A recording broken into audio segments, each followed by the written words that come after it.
So here's a pretty common situation. You first pick Vampire Coast.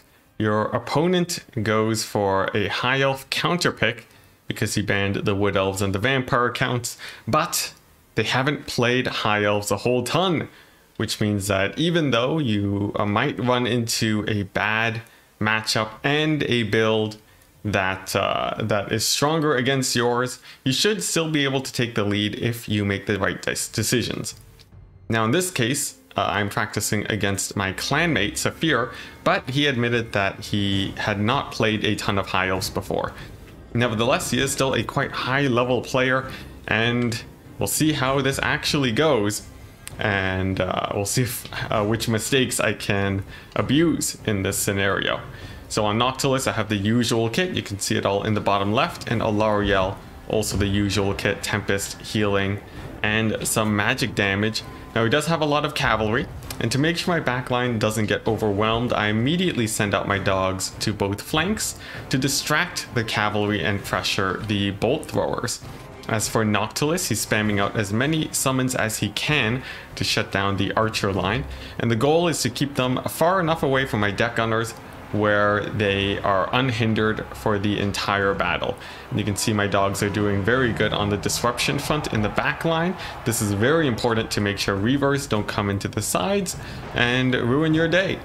Meanwhile, Alariel gets a little bit too close. Generally, this is a very nice opportunity to snipe her out, and you can see here that a very easy punish in this case. Just target fire with the deck gunners, and she goes down rather quickly, all the way down to half HP, and another volley will put her in extremely rough shape. In the meantime, the bombers have won the frontline fight. For just general spears, you don't have to worry too much about winning that engagement, since most of the money is spent on the bolt throwers. And for Noctilus, you can see he's moving around a lot, and that's because the bolt throwers are target firing him. This is a very common thing that you'll see, and you have to make sure you dodge with Noctilus as much as you can, since even though his shots do quite a bit of damage, preserving that HP is quite important too. Now in this case, I have secured a fairly nice advantage. I have the balance of power, the archers are shut down, and all I have to do is make sure that my guns stay alive. A little bit of a late turn on my handguns to shut down the reavers, but a single volley from my handguns and the deck gunners do rout them off. In the center line though, a bit of a misplay. Some reavers do manage to skirt through. I think I might have been focused on Alariel for a second there, and this is a little bit of a bad situation. But I've secured a lead on all the other fronts, the front line, the back line with the dogs, and doing so much damage to Alariel that I have managed to essentially not really need the deck gunners at this point. The game is more or less over, and it will be army losses for the high elves soon. Now, for the high elf side, they will usually be focusing, it's usually better to focus down the deck gunners, but a lot of the times you'll see them focusing Noctilus instead. And I do actually almost lose Noctilus, so it's not in vain. But generally, by not shutting down the deck gunners, you will have a much easier time in this matchup as the Vampire Coast. And that's basically it. This is essentially what you'll see most often.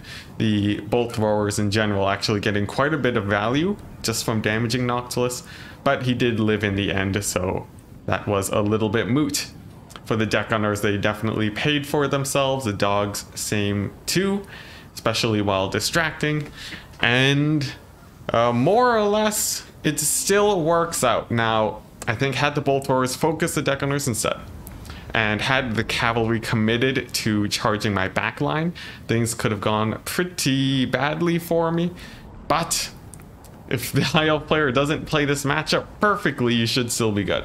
Nevertheless, I do still recommend going for the Vampire Coast Rush build instead, since that will generally perform a lot better in all against all high elf builds. You know, the double deck gunner, no, I mean double gunnery white plus Noctilus combo. That's usually what you want to go for. But there you go. That's that replay out of the way. Expect more to come in the future.